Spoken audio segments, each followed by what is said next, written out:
Hello, everyone. Whoop, there I am. Hello, everyone. Welcome to an awesome day of FileMaker training. I am Richard. We are here with all sorts of shenanigans and fun. So welcome to FMTrain.tv. So I'm going to press the button right here. The upcoming broadcast schedule. So this is the FMTraining.tv website. It's really awesome. If you go to here, we're going to be adding the word Claris training over here, FM training for Claris or Claris training for FM or something. So if you want to visit fmtraining.tv, you can check out the upcoming broadcast schedule. I'm going to do my one little thing here. If you're interested in helping to support the channel, what I would ask you to do is you check out the bundles right here. It's the bundles button. Come down here and check out the complete training bundle or this other bundle right here. These bundles are being updated, and so users will get updated content with these things. But this is how you support the channel, and you get training that you can't get on a live stream. It's animated, it's more succinct, it's more specific, it's less frankly conversational. It's more like training. Like some people say, Richard, I want you to explain this in 15 minutes and do it very precisely. That's what the recorded video is for. This is a conversation where you get to ask questions. We ask Christian how he's doing. Christian talks about his stuff. So it's all sorts of, it's a little more conversational, along with some people who post not safe for work artwork on Discord. So we are broadcasting in high definition on Twitch, YouTube, and Discord. Discord is kind of where a lot of the people hang out, asking questions and posting pictures, things like that. It keeps it kind of lively. I personally appreciate it as long as it's largely safe for work. We like that. This is the Monkey Bread plugin.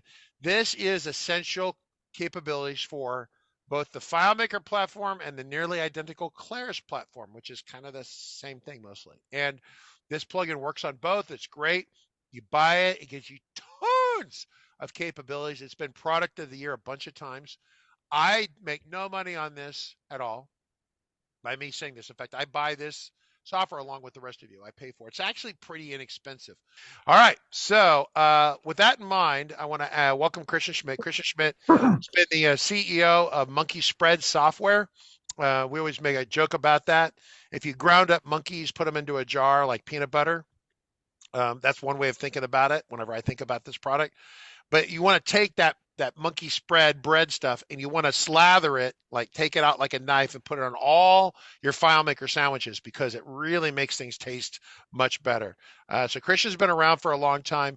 Like I said, he's won Product of the Year award numerous times. So this is website, Monkey Bread Software. I just do a search for monkey-bread.software and it always comes right to the top. So I'm going to quit sharing my screen and he's going to share his screen. Oh, there he is. There's more monkey spread action. There he is. Hello. Yeah, I'm here. Today we are talking about the FileMaker iOS SDK. And that's for all the people who want to turn their solution into an iOS app, like making a branded version of FileMaker Go with your own name, your own logo as an icon, and your database of choice to open. I have a question, and I have an immediate question on this. So this is where we're using your plugin in conjunction with a FileMaker Go app. So your plugin would be within the app on the Go device itself. Is that what you're saying? Yeah, that's something we can do. But the first part here is without a plugin, because it's simple to tell people how to get started with the iOS SDK, make an app, and if they want, they can embed the plugin later to use it on the device. Yeah, so the first thing is, if you want to do that, you have to read a lot of things about the SDK. You have to get things installed like Xcode from Apple or from the App Store. You may need to sign up with an Apple developer account and pay the $100 a year to renew that. And you may need to get to the SDK, which I think you need FileMaker Developer subscription or being a partner. But you may just see if you can download it. So, okay, great. So if you don't want to tell people what FileMaker Go is or Claris Go is, or you like to distribute it with your own company, you can use the SDK to brand the iOS app with your icon and your name. You can control what what database opens when you start the device, which can be a local database, or you can connect to a server, and you can distribute this app automatically with mobile development, mobile distribution. So you can push it on your employees' iPhones automatically. So the idea, once again, with this is that people can build an app. You can turn it loose publicly, or you can restrict access to your own corporate operation, right? Yeah, some people put it in the App Store to make it easily for people to download, and then you have a login screen, of course, where you have to log in, so it's only useful for people in the company. And here we got a question. Already? How do you upgrade your FileMaker database in the app, but keep the existing stuff in your database on your iOS device? Yeah, we will come to that later, but basically, with the app, you can include a new database, and then you can decide whether it overrides the old database or it's installed additionally. So you can have different versions of the database, and then you have, of course, to script the migration of records from the old database to the new one, or you reference them with a database external table reference. So that's your choice. But you have to think about how you do that. So the first thing here is, after all the readmes, we are looking for the download link, and the download link is labeled FileMaker Go version 19.5.2, and you can click it and it will download. They are expecting an update to this, by the way. I thought that was in a message somewhere. Someone asked about that. There's a yes, update. Lacade confirmed it. Let me post the link, and here's the download link. So we downloaded that, and because I didn't want to risk it not downloading, I got a copy earlier. So we got here our zip archive, and we can double click it. So it will expand. So there is a little thing here. There's probably content on that. Let's just take a look. Yeah. So because we downloaded this from the web, the Safari put in on quarantine. So when you try to open this, you may get a warning about it being a downloaded thing and whether you trust it. So I usually go and remove this with the terminal. So there's the X attribute command to remove extended attributes, and I simply clear the folder and remove all the extended attributes. So this removes the how do you say that? Quarantine. Yeah, the word is quarantine, but yes, you've got that. Yeah, it removes quarantine. Okay, so once that is gone, we can look further. So let's go cd into the folder. So I just type cd and I drag the files to the terminal, so I don't need to type in all the paths. And now I'm in the folder. I can list what's in the folder, and we have here the EULA. So you can read that here. Talk with your lawyer whether this is compatible to what you want to do. Otherwise, we continue to make a project by running this little make project dir application, which will expand this resource folder into a folder structure with a project. So we type in here, we just type it in like it is. So we get the help, which tells us what path, a path to the project, a name for the app, and a bundle identifier. So my project path, the folder will just be named test here. The app name will be test for now. And the bundle identifier is the unique identifier for this application, and it must be unique for the whole world. Okay, so real quick, so he's looking at this up here, and then he's typing up the actual pieces down here, right? So yeah. So it doesn't understand. Okay, cool. So to get a worldwide unique identifier, I usually go like everyone else with reverse domain notation. So I have this domain, so nobody else has this. So I can just put an app name behind it. So whatever you choose, but it must be unique because that's how iOS distinguishes two apps by this identifier. So as you see, there's a folder appearing here and getting filled. This is all the stuff. This is basically your Xcode project, right? Correct?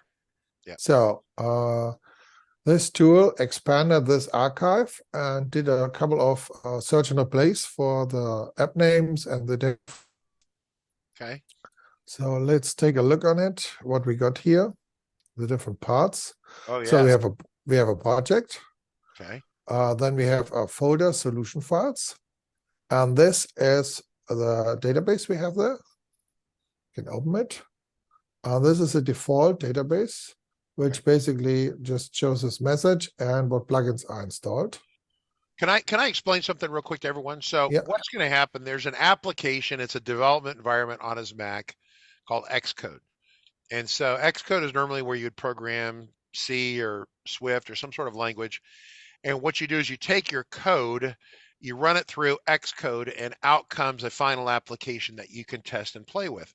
Well, what we've done is that we ran this little command line over here, and it pre-built an application project. So this is the stuff that Xcode is going to look for, right? Yeah. The idea is that Xcode will read this.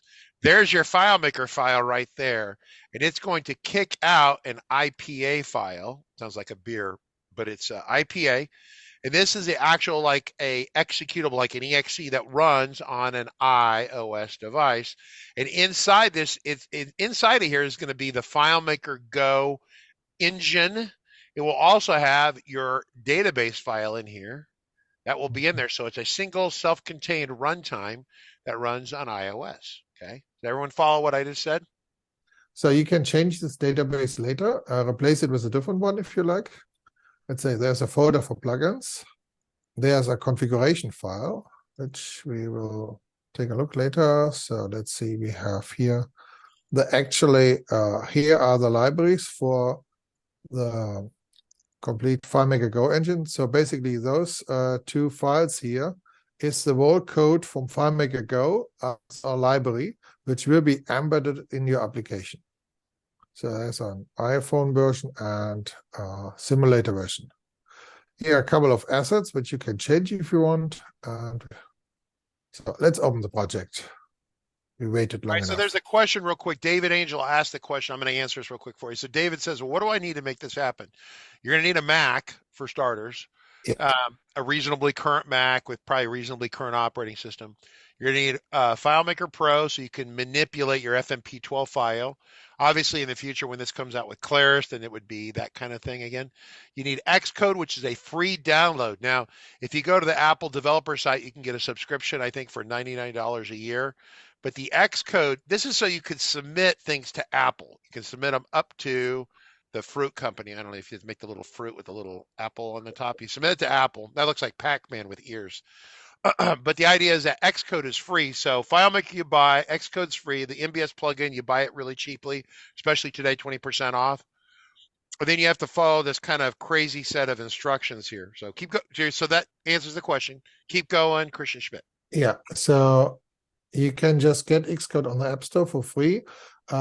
You only need the developer subscription later if you want to distribute it, because you need to code sign it. And if you don't have a subscription, you can only code sign for local usage, which may be enough to run it in the simulator or on your own iPhone. And yeah, so we open the project. So let's take a look on the project settings. So the first thing is we will look here on the settings. So we can choose the minimum version to use for the iOS version we want to support. We can look on the build settings. I think we don't need to change anything here. Let's look on the target. So the category for the App Store, which only you need if you put it on the App Store. There's our bundle identifier. If you like, you can have a display name, which can be different than the name of the app file. and you can put in a version and a build number. Version 1. All right, so real quick on this, I want to point something out right here, is that it used to be that you could specify like it only would operate in certain orientations. Apple, I'm surprised this is still in here like that, because they basically came out with a policy, I know, because we were making apps and doing all this stuff, Oh. that if you couldn't rotate it, they weren't going to approve it, right? So the fact that this is still in here is very interesting to me. But you should assume, build your app so as people rotate it, the layout auto shifts and it like doesn't lose its mind. Okay, so. Yeah, but if you only distribute it outside the App Store with MDM directly to your people. Oh, yeah, those then maybe you rules could don't apply. restrict it. Maybe you could restrict it then. Yeah, okay. I just know that they got really cranky about that. So. Okay, next thing, code signing. An iPhone runs only signed code. So I have, this is my subscription, my developer subscription. This is my personal free license or Okay. free signing. So I just put in the company here and let Xcode manage it. If something goes wrong, we usually uncheck the checkbox, then check it again and let Xcode repair whatever is needed. Oh, that's how you repair that, is you uncheck it and then you recheck it? Yeah, then you are in manual mode and you can actually pick it yourself. But usually if you then pick a team, Xcode will make sure that you have on the Apple website registered the bundle identifier, that you have registered a certificate, and it will make a provision profile. And all those things you don't need to care about if you have it in automatic. Hopefully this is easier, because Margaret was with me when Margaret helped present on this at DevCon back 2015. And I remember this piece of it right here was really, it was hard to manage. It was just, if Xcode was going to fail, like we're going to get to a point here in a little bit, we're going to tell this thing to compile, like build the app. Yep. And if it's going to fail, it's going to fail mostly because of that part right there. Right. Oh, there are a couple of things that fail. Let me just build you to find the first failing. So build is the word compile, and it's actually should be right. Building. Did it go? Yeah. If you look here on the build report, it does a lot of things here. Yep. And you see there it's already failing at one step. Okay. So it's building out the IPA executable file, which is in plain English, FileMaker Go runtime and your FMP solution in one little IPA file. Okay. It's so a lot of apps actually IPA. Oops. Okay, Christian Schmitz, your So, internet. but it fails here. Script in the Xcode project to verify the Xcode version. The current Xcode version is, let's see, 14. The script basically checks if the Xcode version is at least 7. Okay. This script is very old. It's so old that the Python version needed to run it doesn't exist anymore. Haha. Okay. And Claris has already said that they will remove that in the next version. Okay. So I just delete this build phase step here completely. And that's the first thing we need to do to get this project to build. Let's try again. That's one of those moments where you want to pull a gun or a knife and start shooting people, because shipping a product that's that old and out of date and there's no documentation on it. Very, very frustrating. Very frustrating. The problem is more like Claris made the Xcode project and all the SDK things. And then in a newer version of macOS, Apple just removed the Python, the old Python interpreter. So Claris could have removed the script before, a few versions before, but now they have to remove it finally. And we see it's building again and it failed. Let's see. Where is here? No, this one, it succeeded. Yeah. So let me just press. Yeah, Ruben, that picture is not politically correct, but that's what you feel like as a developer. So everyone on the left, the little yellow warning is like warning, but it still is going forward. The X is a fatal error. Oh, here it goes. It's popping it up. Here it goes. Yeah, I'm this may excited. take a while. So first time you run it, it has to boot up the simulator. The simulator. That's okay, Ruben. That's not a stimulator. It's a simulator. Okay.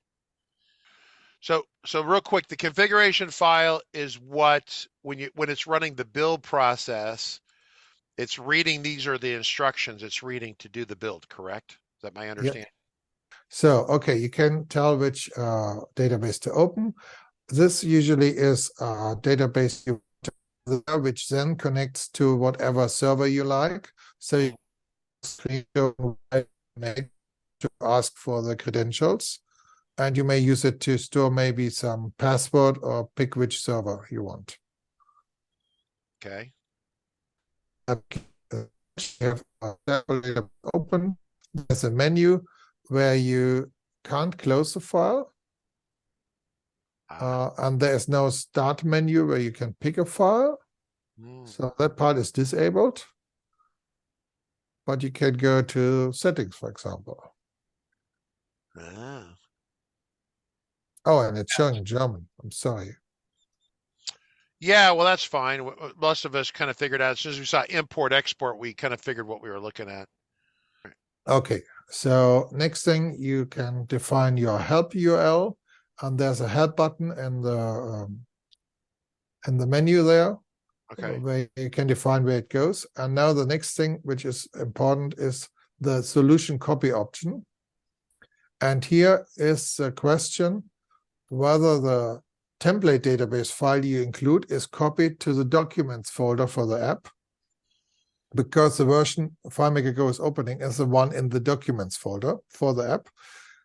So you want to define on which time your new database is copied into that folder. So if your app is something like, let's say, just a lookup app, or just connects to the same server all the time, you may just pick always.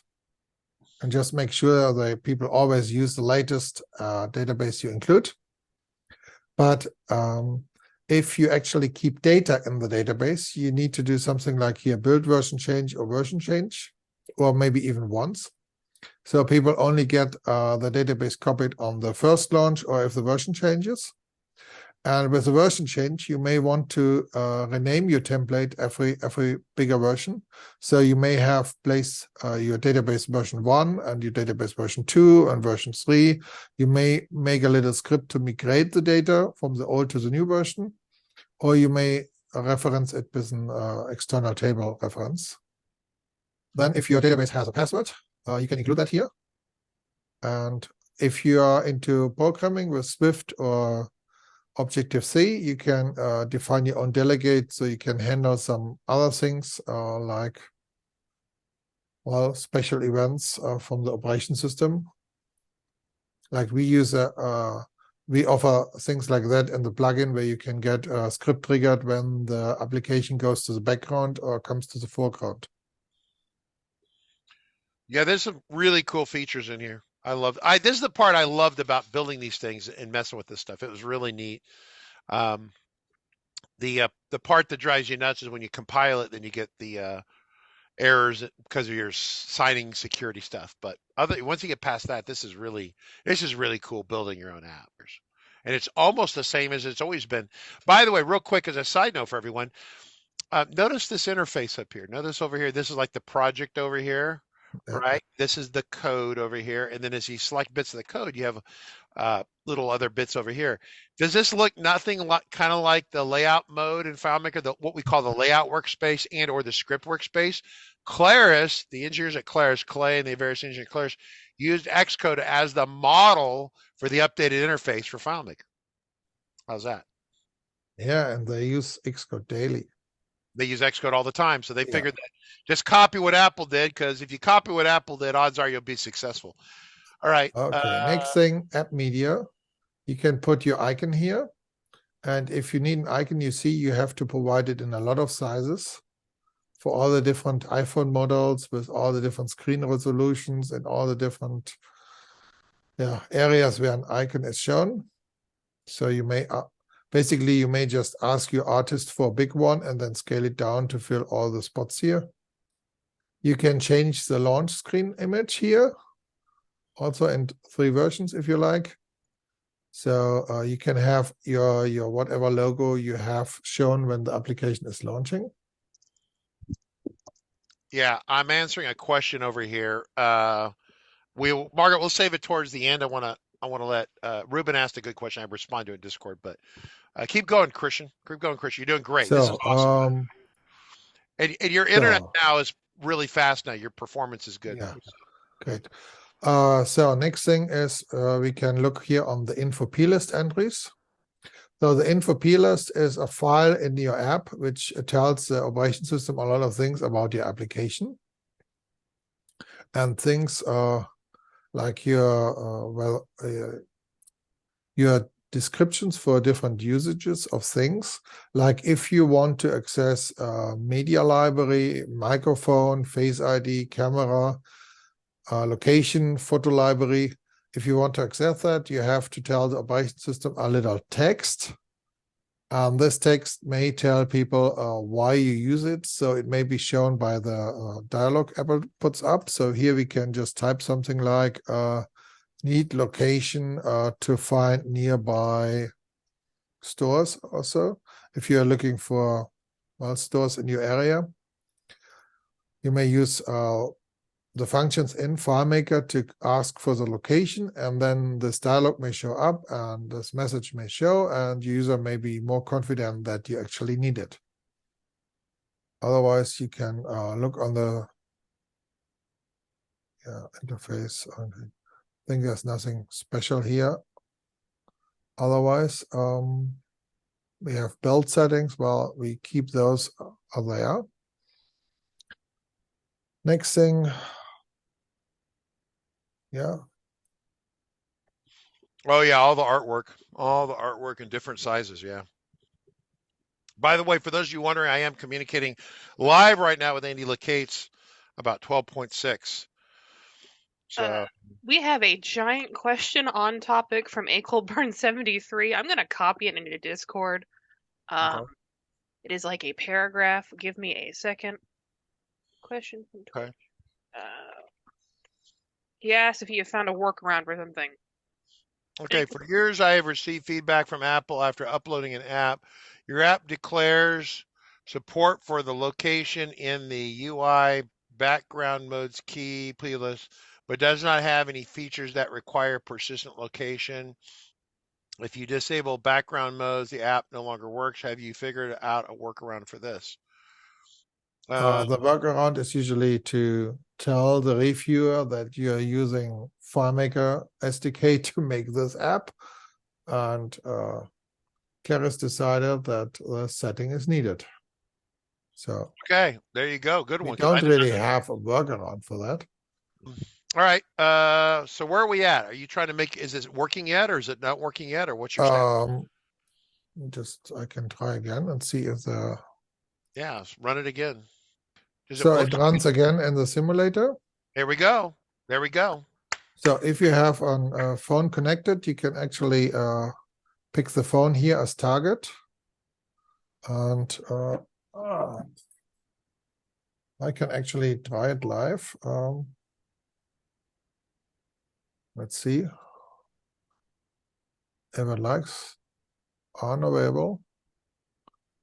Developer. Oh no, developer mode. Developer mode is something Apple introduced with the latest version, iOS 16.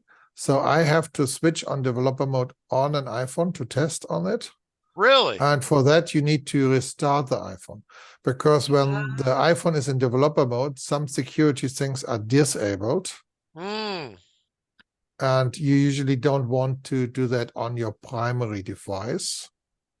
Okay, so you have a secondary, like an extra. So you may want to have a secondary device with a little bit loosened security, where you allow basically any app to run.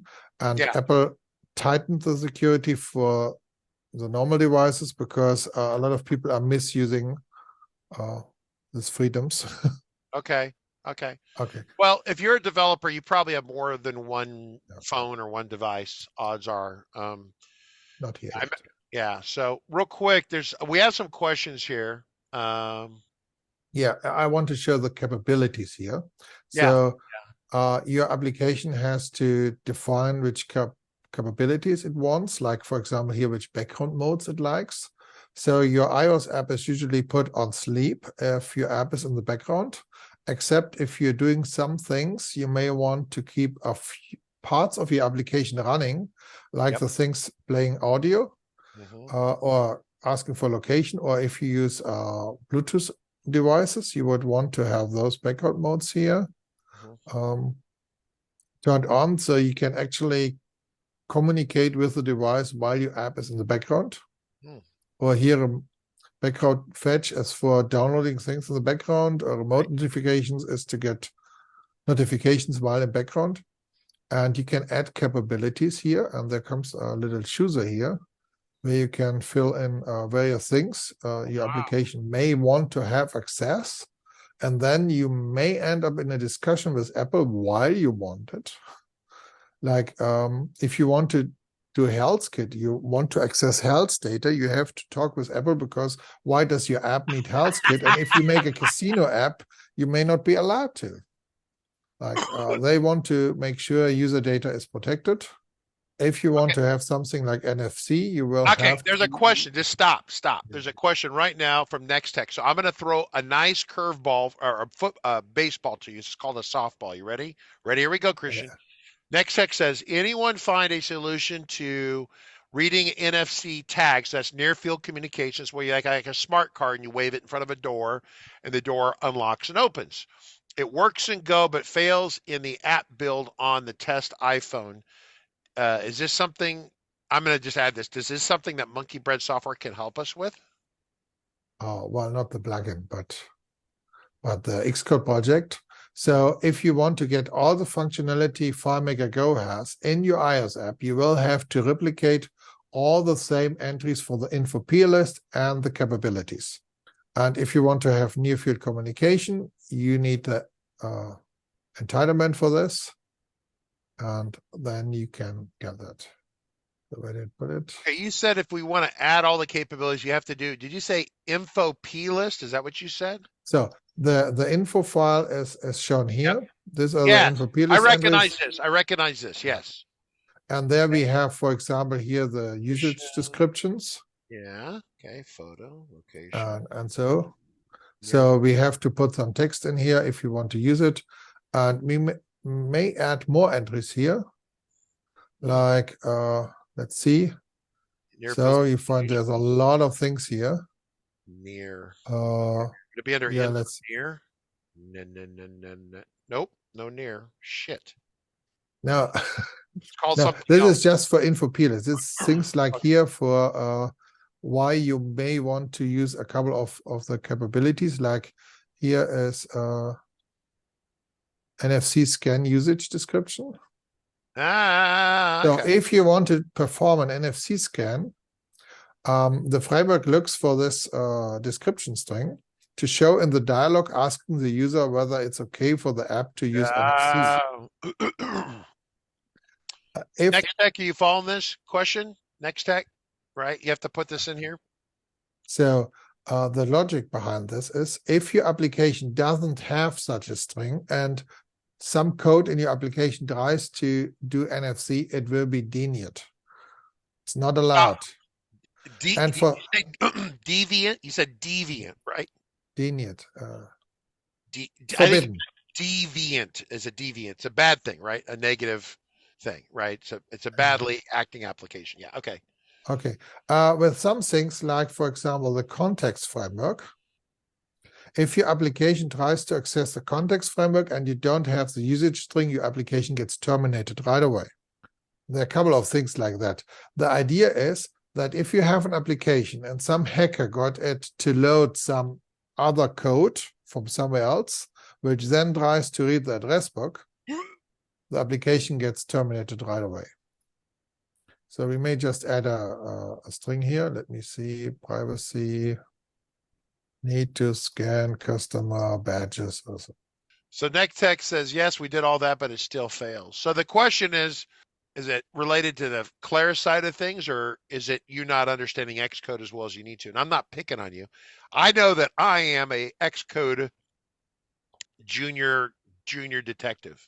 Well, what I would do is I would get FileMaker Go, the IPA for it, unpack it, and look what Info.plist and its capabilities, what stuff they have to make sure that my That's app a has hot access tip. to. All right, so slow down and say that again. You go get FileMaker Go, and remember all applications. So the backup. So an IPA. Do you have an IPA you could show that to? Right, show. Because I don't think most people understand it. IPA is just a folder. It's a fancy folder. Let's see. Any device? No, I can archive. Yeah. So the idea is that the IPA is like the executable on Windows, but you can right click it and say open it up, and inside you'll see all the bits and pieces that make the application. One of which is the plist. And Christian's suggestion you go in there and see what Claris did in FileMaker Go to get it approved by Apple, and you want to mimic whatever their settings are. So, yeah, David, correct, exactly correct. David says go to FileMaker Go, go on a Mac, find the IPA for FileMaker Go, right click it, open it up, reverse engineer it. Yes, David Angel or David, David Angel. So I just see we didn't set a team for the for code signing. So let's well, this is not reverse engineering. It's just you can install the copy of the app if you get the app on your Mac somehow, and you can look into it. You can just read whatever is in the app. From a junior level, answer the David yes. So here we build it. Now I can show in Finder. So this is the IPA. Okay. No, this is the archive of the build version. Okay. And inside is the build version. This is not an IPA. That's the IPA right there. That one. And this is the actual app bundle. Oh, an app bundle. Okay. So I can look what got inside. Okay. And I usually do that to check what if the plugins got included. Okay. And if you get the app bundle for FileMaker Go, you would look in the Info.plist. Just go ahead and pop that open. Yeah. It's XML. But it's an XML. Yeah. But you'd have to see bundle icons, versions, test. There's your testy thing. So you may regularly look into that for whether some setting got applied or if something is broken. Okay. So we built an app. We archived it. What else should we do? Maybe we can add a plugin. Oh, let's add a plugin like your plugin. Yeah. Sometimes I wonder, is my plugin the only plugin?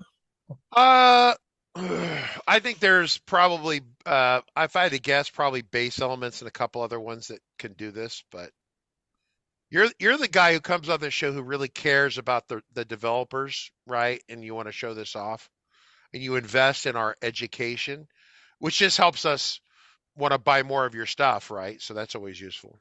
Okay, so I don't use the plugins folder here. I use frameworks folder because Apple has a rule that files in the plugins folder must have the extension .plugin. But FileMaker likes to have FM plugin. So we got to the solution to make it FM plugin.framework and put it in the frameworks folder. Okay. Next Tech has a question right here. I'm going to repeat his question. He's talking about this idea where he couldn't get the near field to work. He suggested taking a look at the Info.plist from FileMaker Go to see what Claris has actually done. Response back, he says Christian Schmitz mentioned a cert or code sign or something we need from Apple, i.e. setting on the Apple dev site. So you go on Apple developer website and there's probably getting to this page is free, right? Getting to this page is free. And here you can somewhere sign up for the Apple developer subscription. Well, you go to account right here, probably account and. Yeah, but that's for logging in. Well, I know, but if you but then stop, go ahead and then click. Yeah, then if you don't have it, you'd it was right there. It was right there. There's the create. There you go. No. Okay. Yep. See, I'm here to help. I'm here to help, Christian Schmitz. Yeah, but this creates an Apple ID. Oh, that's right. You you probably have an already Apple ID. Yeah, there is. I would recommend to make a new Apple ID, Mm, especially for every company or every app. You may want to have a separate Apple ID because if everything goes wrong or you want to transfer your app to someone else, you may want to maybe transfer the whole Apple ID with it. So here's the Apple Developer Program, which has some nice things included, like better versions, tools, some services, distribution, App Store. This is the $99 one right here. Is this the? Yes, the whole thing here. And there's an enroll button where you can sign up as an individual or as a company.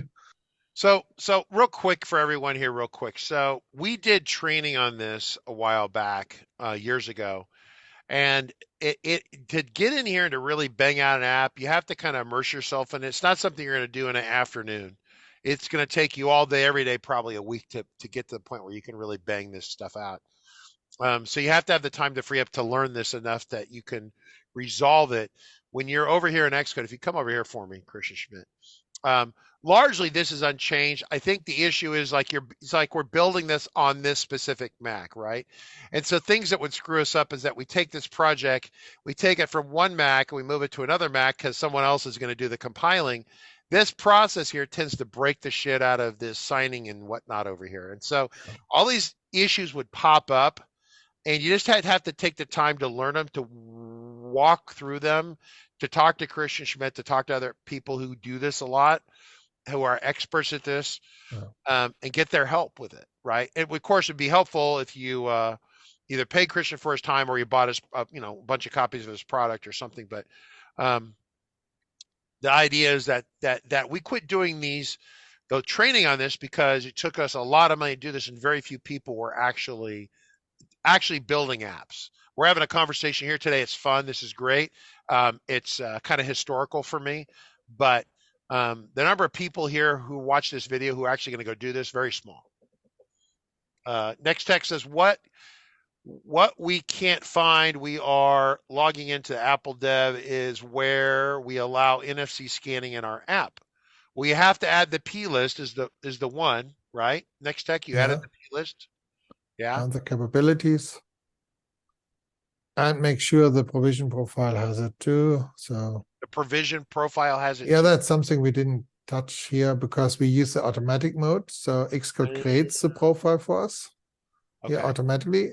This profile here, which shows it that it's which bundle ID it's using, which certificate it's using, which team, the capabilities we include here. And the entitlements we include quite a lot here. So you got to do it in 3 spots next tech, not 2. So we may discuss that in the next week if you like, about what to do. If you want to have an iOS app built with the SDK, you can of course look for developer for hire, and there are several people available, I think. Basically, you would create such a project once, and then you have it compiled, and then you can distribute it, and you just change the database on your server because the app doesn't change anymore. This is what 24U Hansa does this, right? He has that compiling service that you pay him for, and they help you with this to a degree. I don't know much for $200. I don't know how much he does. That's the basic subscription fee. So, but understanding this is important. I don't know if you'd have any better luck. Oh, there he is right here. Yeah. If you want to hire someone to help you turn an app into, your database into an iOS app, you can ask Hansa and his team.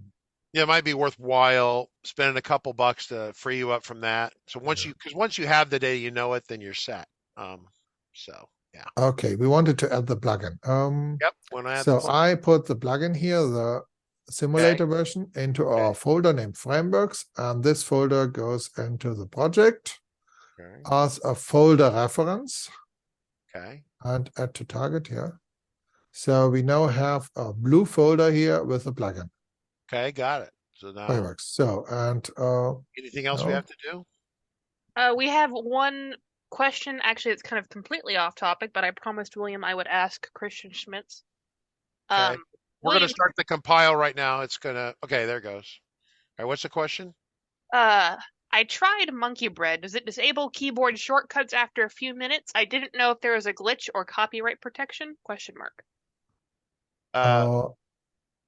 Monkey Bread has a free mode where it does a bunch of stuff for free, and then it has a mode where it doesn't do a lot of stuff at all, I think, unless you pay for it. So keyboard shortcuts. What's so the GUI, the enhancements to the script workspace should work forever without a license. So if you have a problem that something is not working again, you may write an email to support@monkeybreadsoftware.de, and we may check if you have a bug. Okay. So I just launched it again, and we see an error here. Okay. And whenever you get such an error, you have to carefully look what the reason is. So this is basically a crash happening. Something is broken. Let's see, what could it be? Lot of error messages here. Library not loaded. So it didn't load the iOS App SDK. Okay, what I do, I stop, I run again, because then it works. So there's a script in the project which switches between the library for the simulator and for the device. Ah, okay. And the script may change the library, but still the wrong library is used and then it crashes. So it's very annoying. But as you see, the plugin got loaded. Okay. So he has showed you how to load the plugin. So if you had a FileMaker file and you had a script that called a Monkey Bread function, if that function is compatible with Go, it would work in here, correct? Yeah. Wow, that's awesome. So do you like to try one of the functions? So we have functions for iOS here. Yeah. So what could we do on iOS? Let's just take one of the examples. So iOS, let's say we like to, so I take this example database. Okay. I take the placeholder. Mm-hmm. And now I do a couple of things with copy and paste. See, there's a script, okay. Okay. I need several scripts. So I just copy the two scripts over. Okay. You got a table. I go to the database, I make a new image container, because I think this was about sharing an image, maybe a little text field.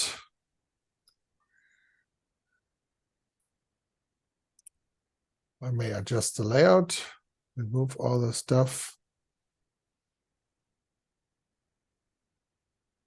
So I now replace it.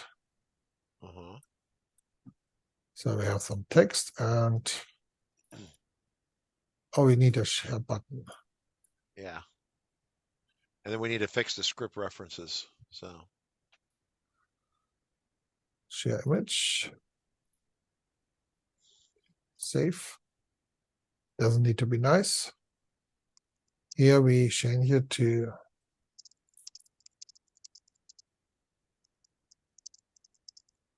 image.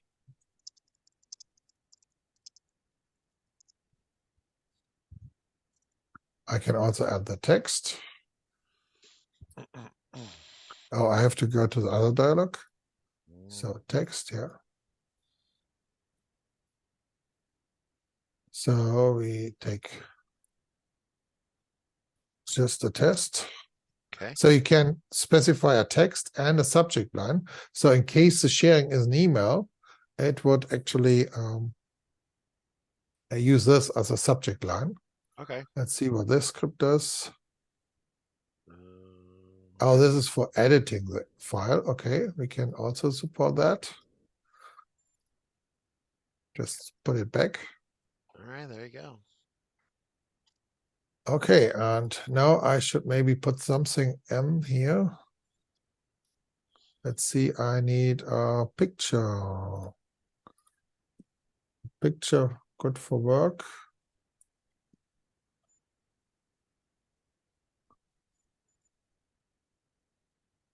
Oh, okay. The frog is back. I Okay, know we're going long today, guys, but this is really a critical piece here. So obviously, when we edit this video down, we'll okay. a little bit. Wow, there we go. Oh, isn't this allowed? Yeah, you're should fine. I? You're fine. No. Okay, No, the frog's fine. okay. You're good. Okay, I make the text bold here. Let's say I change the color to, let's see if that works. Okay, I can now press share here, nothing happens. Okay. Let's close the database. Let's run it again in the simulator. So I changed the database. So I have to go to the config file here because it would only update on the build version change. I want now to change to always. So actually in my testing, I actually see my change database. Yep. So we run again. Success. Holy shit. And I click That the is so, button. when you make a change, okay, this is that shared dialogue. I know it's in like German or whatever it's in, but yes, that's that shared dialogue. We all recognize that. But to see the change, doing the stuff over here and having it show up like this as a native app on the iPhone is so cool. I love it. I personally love it. It gets me all excited when I see that. Because I've been there, done that. One of the reasons we're as good as what we do is I've been there. I've made apps and sold them online, and we about lost. I think we broke even on the one app we built. Okay. Now it doesn't even work. Say print. Can I print it? Yeah, I can print it. It works just fine. So Okay. Tolpin is printing, I guess, or something. Yeah, that's printer, copies, paper format. And we have a little preview of the picture being sent to the printer. It's a little pity that it doesn't show more options here in the simulator. It's the fact that you got this far as fast as you did is impressive.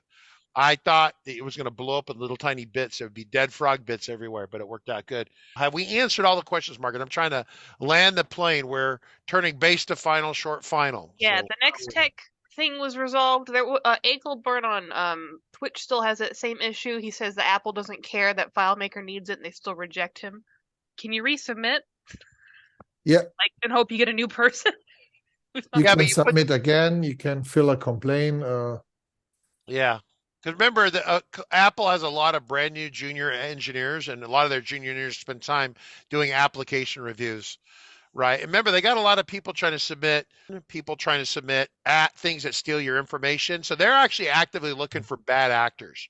Your job is to explain to them or convince them that you're a nice person. You're not trying to steal people's money. So, and I said, if you use MDM, you don't go through the App Store, so you don't need the review. Yep. And so mobile device management, once again, he's talking about you rolling out a company-wide app. So RCC has 20 people or whatever we have, maybe 30 people, depending upon the head count. Would I build my own app? Yeah, I don't know. But if some of you work at big companies and you have hundreds of people, makes a lot of sense. Next Tech says he reset the provisioning profile again, toggled the checkbox as suggested earlier, and it works. So we fixed a person's problem. Correction, Christian Schmitz, you fixed someone's problem today. Congratulations. Great. That's awesome. So yeah, we've got the frog action going on.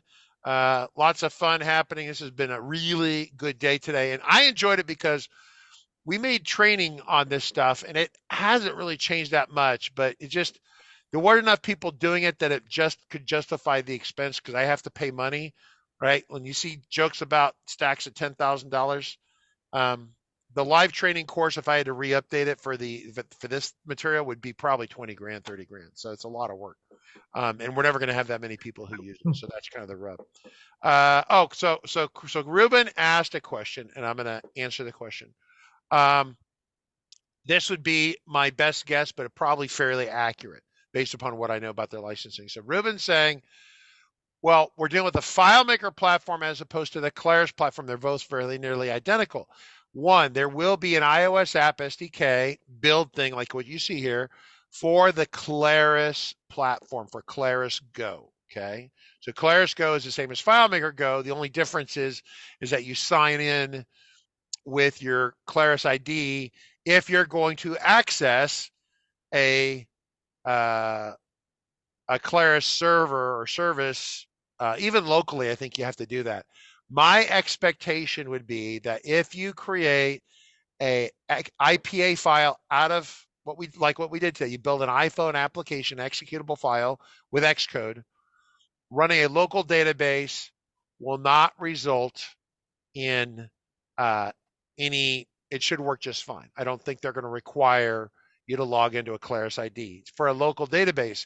If your FileMaker local FileMaker file tries to talk to if your local Claris Go file attempts to talk to a Claris server, once again, every time I say Claris, it's the same as FileMaker. It tries to talk to your equivalent of FileMaker server, right? Claris server. Then you're going to have a Claris ID for that, and the person will be prompted to log in. That would be consistent with their current licensing strategy as of the current time. I would expect. I think I've talked about it loosely. I think Andy Lacate's talked about that kind of loosely. I know that they're trying to go down this road. Keep in mind that the Claris platform is still in its early days, as I would say. I expect it to get vastly better, even an update over the next week or so, and then another update, and then the big January update. So a lot going on. I expect these things to get better, faster, smarter. And so we will see, but I suspect that you will have a path forward with this without getting boned in the process.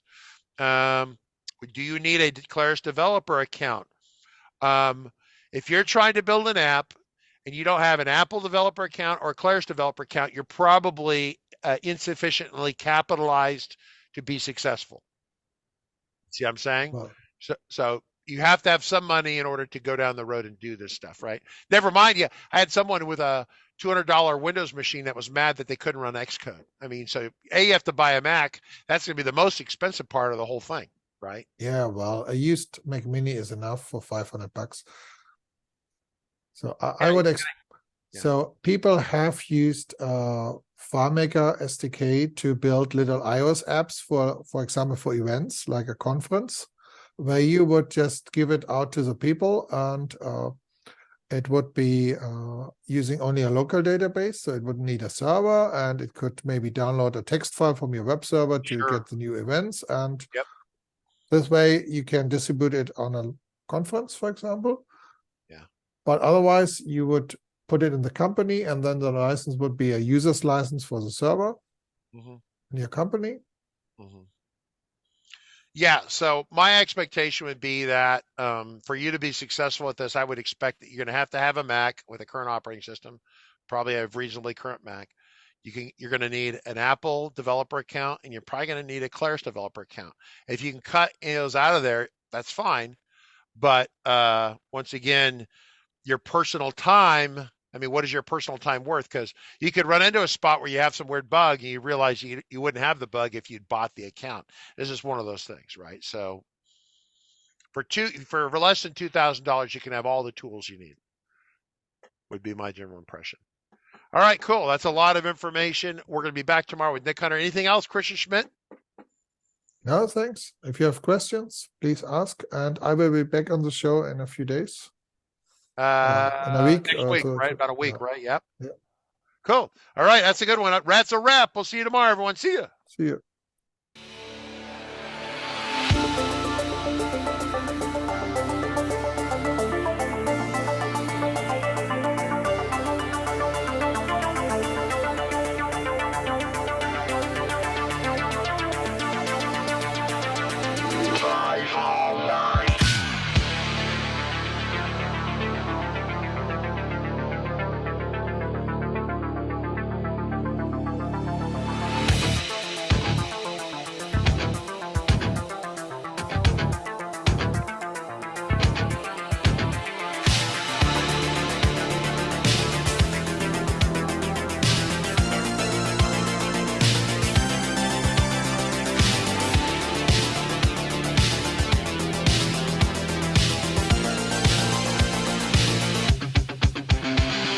Got a report of an individual up here who maybe a FileMaker license. Well, it's potentially expired. Look at the back of that car right there. Looks like the FileMaker license has expired. Sir, I need you to step out of the vehicle. Sir, step out of the vehicle. Sir.